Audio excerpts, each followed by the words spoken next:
Looks like the fog cleared up.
You want to tell me what this is all about? Welcome, Detective, to the greatest show this side of the Mississippi. Hotel, the Black Pharaoh, the ancient magician who lived 1,000 lives and wore 1,000 masks. I can see why you settled on calling him the Dark Man. Saves your breath. So, you got scared by a stage magician, and now he's living inside your head. You can mock me, Detective, but you would be the crazy one to think his presence can be ignored. Look where we are!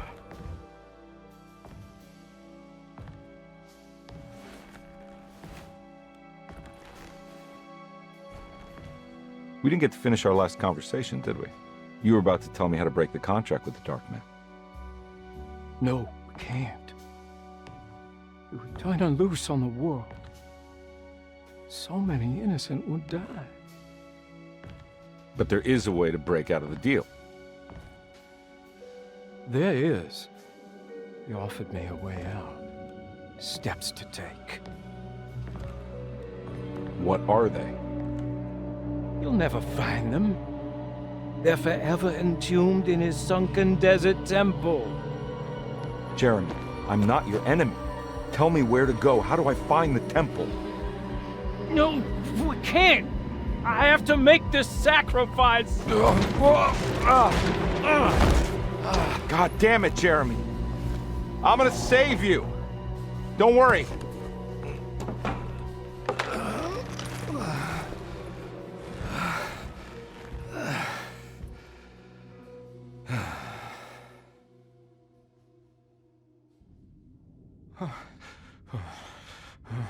How do you save someone who doesn't want to be saved? Well, he's gonna get saved no matter what. I just need to find the temple somehow.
Oh.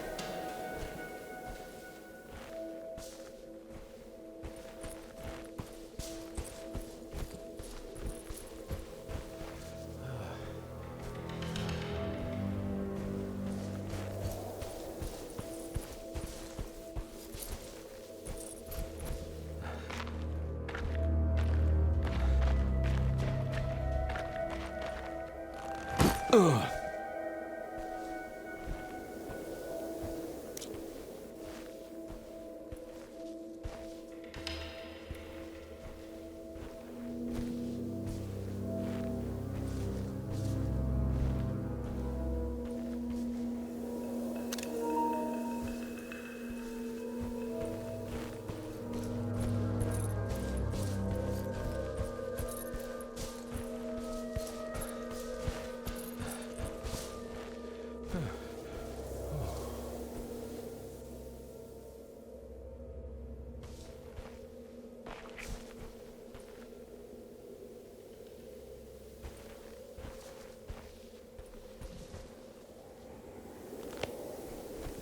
A sunken desert temple.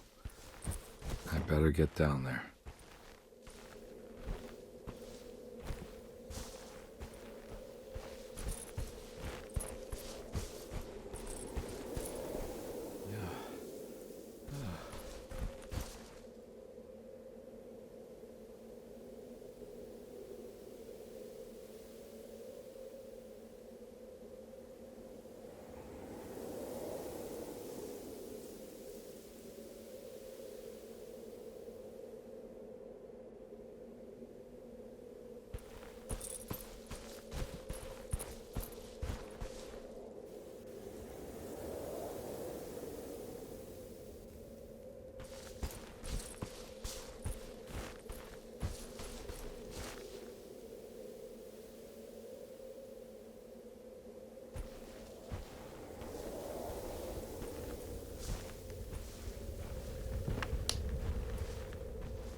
The temple of Nephron-Ka lies under our camp. Despite all efforts, that unholy site did not collapse, but sink beneath the sand. The pharaoh is long dead, his name meticulously stricken from all ancient writing. But that stage meant for blood and terror remains. The temple is said to be lightless, built to harbor all the haunters of the dark found in the very depths of our universe. Calling on the gods meant creating a bridge between our world and theirs. The terrible Aldebaran of Taurus, the Black Sun, was seen as the most important star in the night sky. Because, according to the Kitab al-Azif, it was said to be the home of that crawling chaos known as Nyarlathotep. Through ancient mechanisms, it was said that the priests could open shafts channeling the light emitted by that strange stone called the Shining Trapezohedron. Several streams pooled together above the statue of that dark man would then be sent through space towards the Black Sun, a message to the gods. The gifts bestowed on the sender are completely undocumented, but often assumed to involve dark blood pacts, where souls are traded for malicious miracles.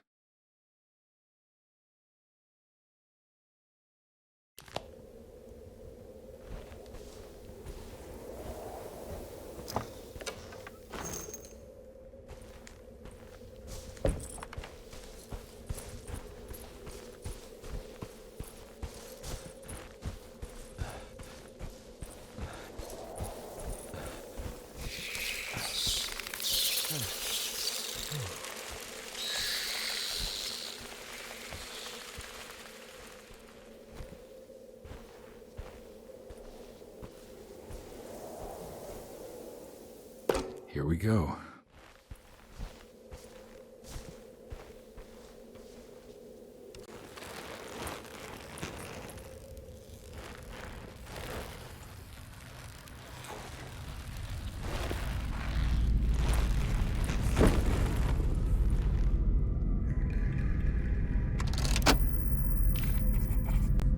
The Dark Man's temple was buried beneath the sand, a cursed and dark place.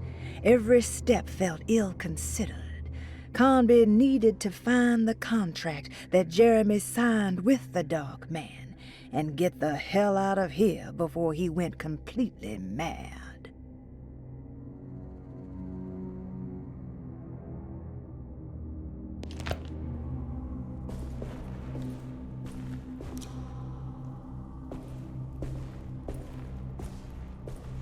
It's the star constellation from one of Jeremy's books.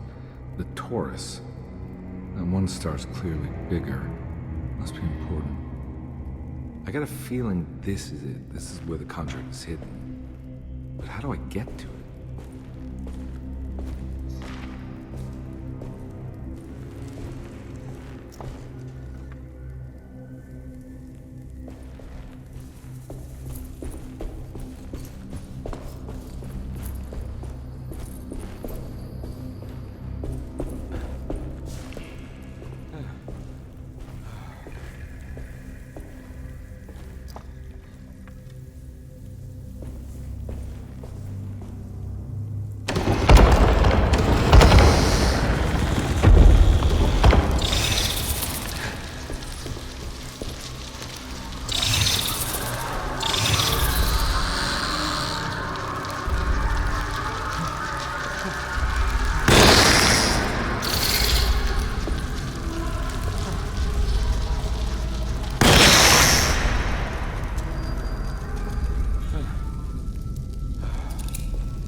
This one looks operational.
Huh.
Down there.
Ready to collapse.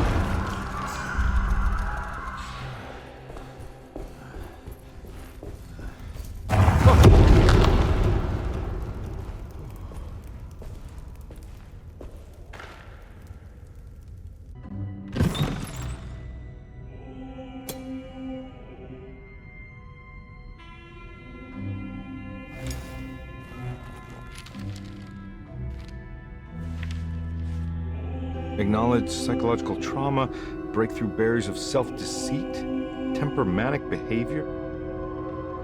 These are the Dark Man's terms. The contract. Huh?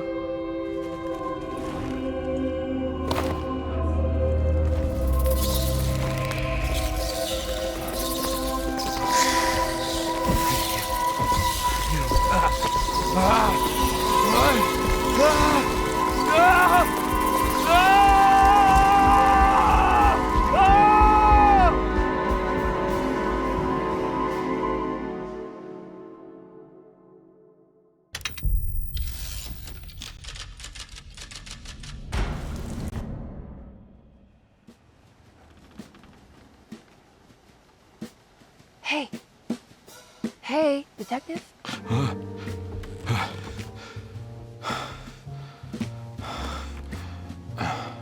What are you doing? Oh, I found something. Great. Was it alcohol? God, no, I just got the wind knocked out of me. I think I know how to break the contract with the Dark Man. What exactly does that mean? Everything going back to normal. All right. I found some more information on Dorsetto and the patients. There are some seriously strange things going on here. I'm pretty sure 2 of the patients are dead and maybe even the clerk. Oh, yeah. I kind of just gave up on worrying about that. Well, just keep your eyes open, I suppose. What were you doing again? Jeremy made a pact with the Dark Man to keep all the madness locked inside Dorsetto. All right. I'm gonna break it. I just have to... Where is it? Where's the talisman? It's around your neck. Ah! I worry, Detective. Don't, I'm fine. I worry that you're not much help on this case. At least you're a good distraction. Trust me. You're getting your money's worth. At this rate, I'm an absolute bargain.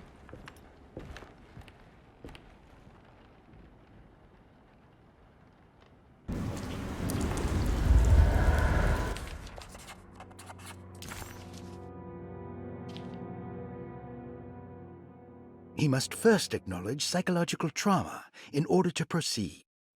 The lying must stop, so we can break through the barriers of self-deceit. Finally, temper manic behavior. Medicine has failed me. Nothing can be done to dispel the hardwood curse. Only the sacrificial dagger may release the despair from Jacob's eye. Yet, doing so would be the doom of Dorsetto. Let this curse of mine be a weapon for once. I accept your demands. Oh, crawling chaos. Build your prison around this godforsaken hospital. When evil has been starved, I will stay buried forever.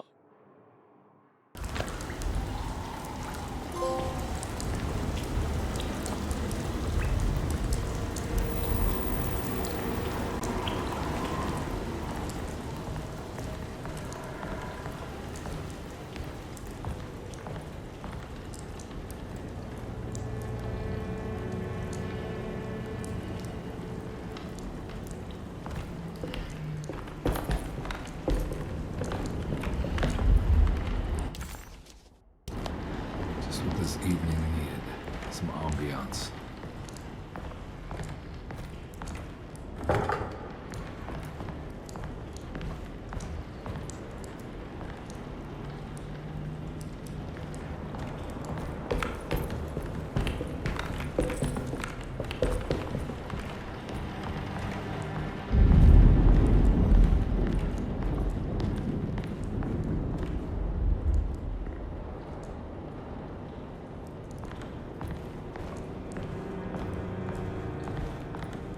I need the key.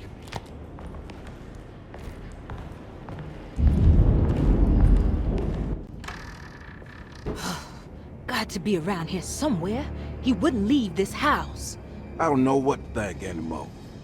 You run into that detective fella? Who is he? Can he be trusted? I think he one of the good guys. Well, you know, like us. Will he be all right with her coming? Praise the mother. He don't need to know about all that. Just help Just calm down. Ain't time yet. God, it hurts. As far as I can tell, Detective Carnby seems to be solving problems, not causing them. Just be ready in case he starts anything.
The two orderlies still hadn't found Jeremy. Carnby figured this was good news.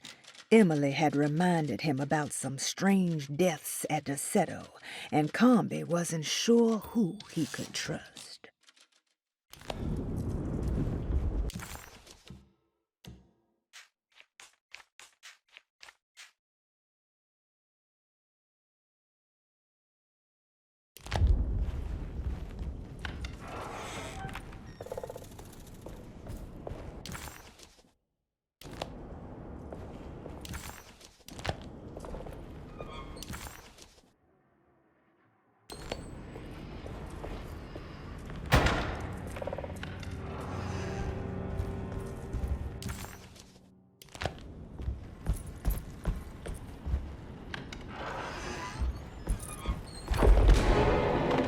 Christ, what the hell was that?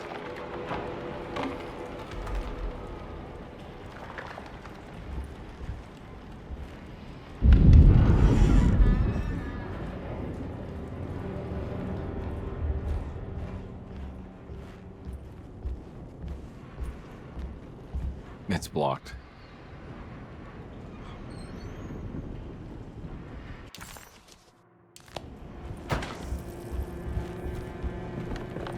Emily will have to die.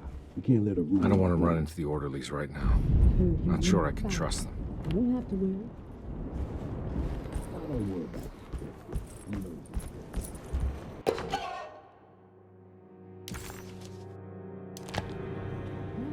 I think Dr. Gray might be in there. Perfect time to snoop around his office, then.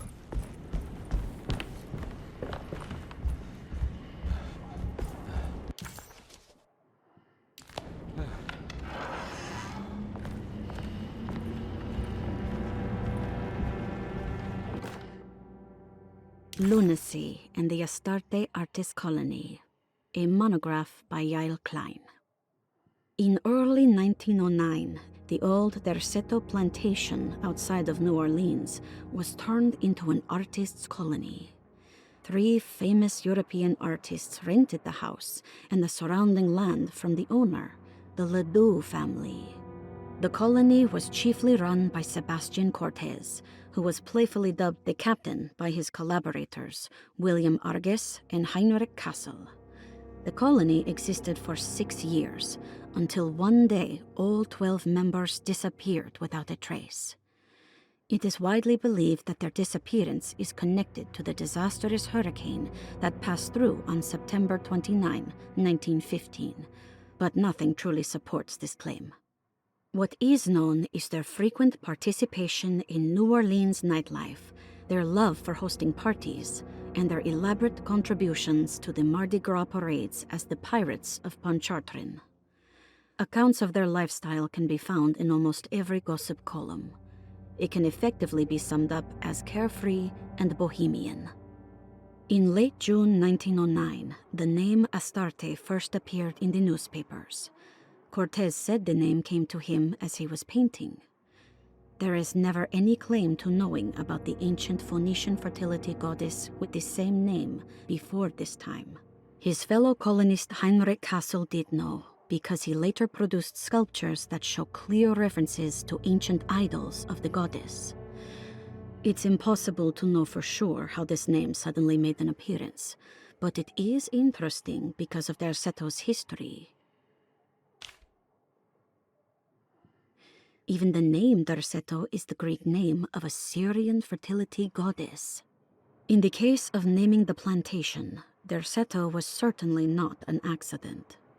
We know that Elijah Pickford intended to build a temple for his cult, for he had distributed pamphlets 2 years prior to the purchase of the land, advertising his intentions.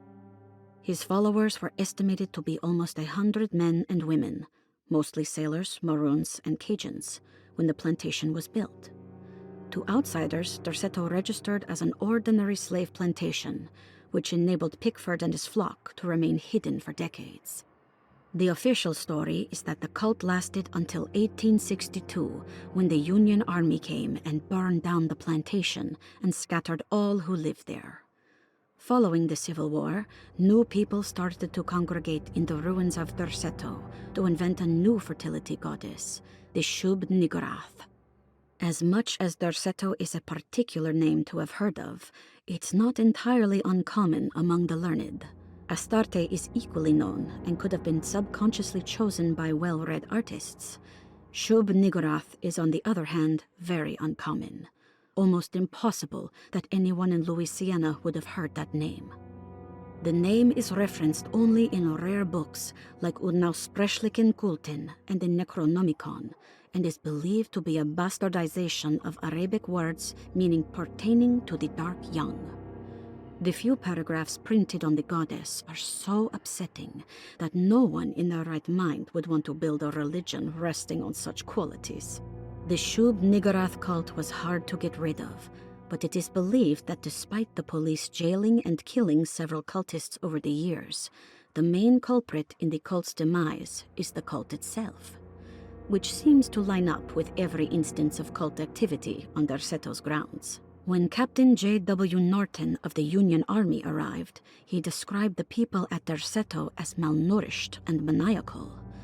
As much as the army tried to save them, they fought back with fervor, as if nothing was going to stop them from slowly destroying themselves. While the disappearance of the Astarte artist colony remains a mystery, the recurring motif seems to suggest that their fate involved lunacy and a hunger for self-sacrifice to that fertility goddess with 1,000 names.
Mrs. Thompson, I understand the last week has been busy. Under these circumstances, I find it important to remind you that Derceto's concerns are not a public matter, nor is it something that should upset you. Please continue your excellent work, and don't spend a thought on the death of Perosi, or, more importantly, the suicide of Cassandra Beauregard. They should mean nothing to you or the staff. I rely on your loyalty, and trust that your close kinship with the Tabois siblings will keep Derceto's secrets hidden. Dr. Gray.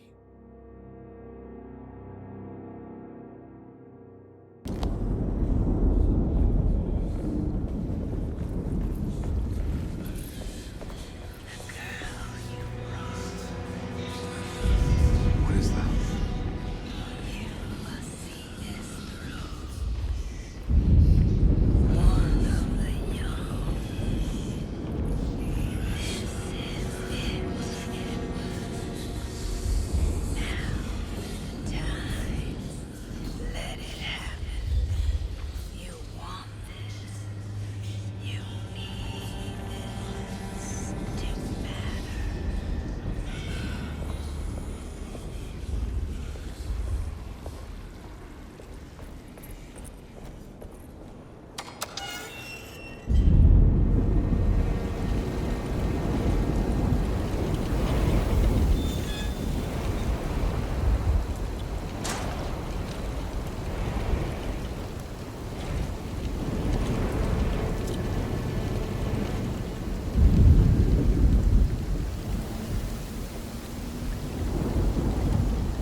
probably a spare key to Dr. Gray's office in here somewhere.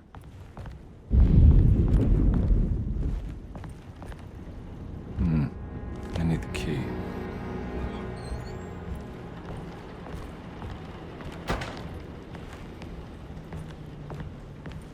I don't have the combination for this.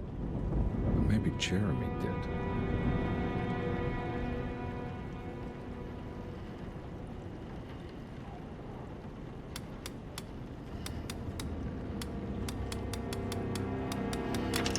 It worked.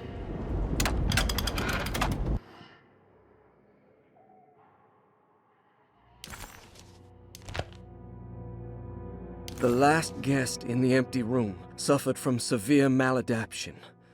I must write this down, because if I understand the condition sufficiently, it could make me deny this fact at a later date, and there is reason for me to think I may come to suffer the consequences from this dysfunction, as some who came in contact with the guest seemed to adopt a new worldview in which everything was predetermined but broken.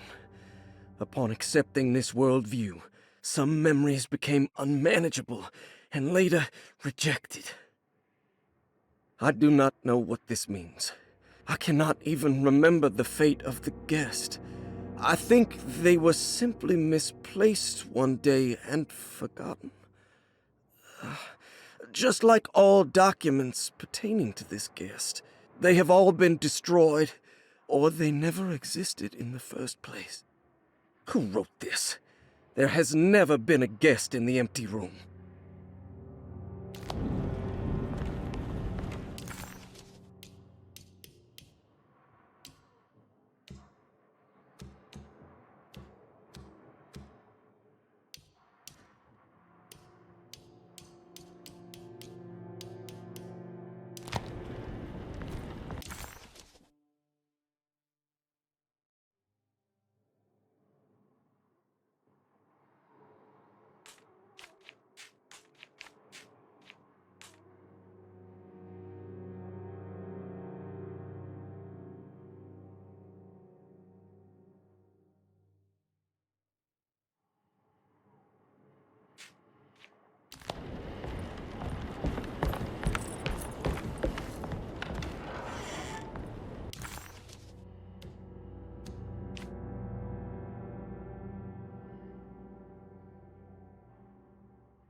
Detective Carnby, I'm terribly sorry that my niece has pulled you into this mess.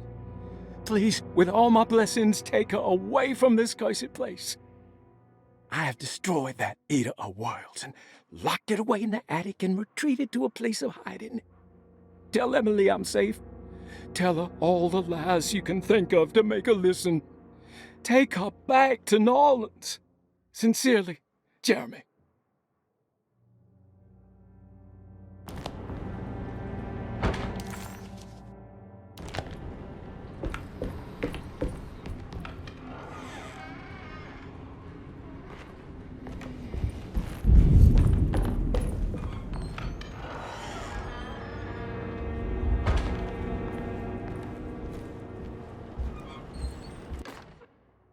Brother, I need you to trust me. This is the most important moment in our family's history. I know you have doubts and that the terrible Mama Loa told you lies. I would never betray you. I promise. Lottie.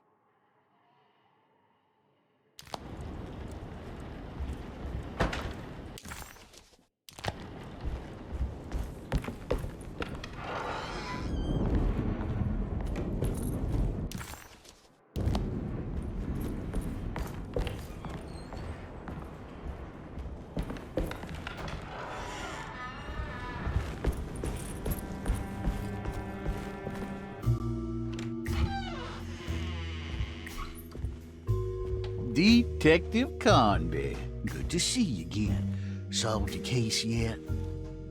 I'm trying. Hey, Grace, you okay? Oh, she is just peachy, Detective. Are you looking forward to the Feast of St. John, Grace? I can't wait. Kids, ain't they great? What exactly are you planning for tonight? Oh, not much. We eat, we drink, we pay tribute to the wishing tree in the conservatory. The usual. Then why all the excitement? There is just something about tonight. Something's different. I think we all feel it. Besides, we got ourselves some new words for the prayer thanks to your buddy Jeremy. She'll come and turn the world inside out, and things will begin again. That sounds strangely threatening. You should come. Oh, God damn it, Grace. Stay put for once.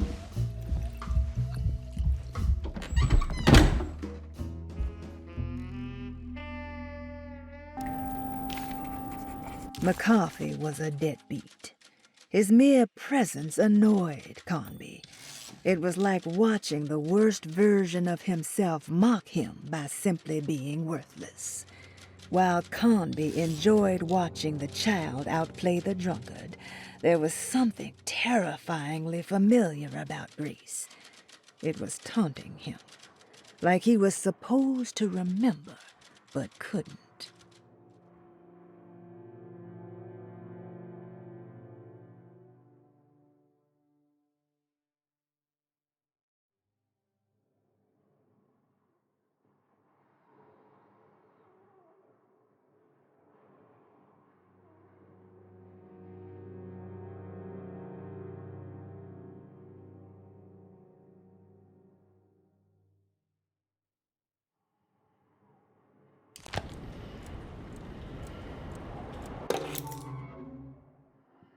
I better hold on to these. Wouldn't want them to get lost.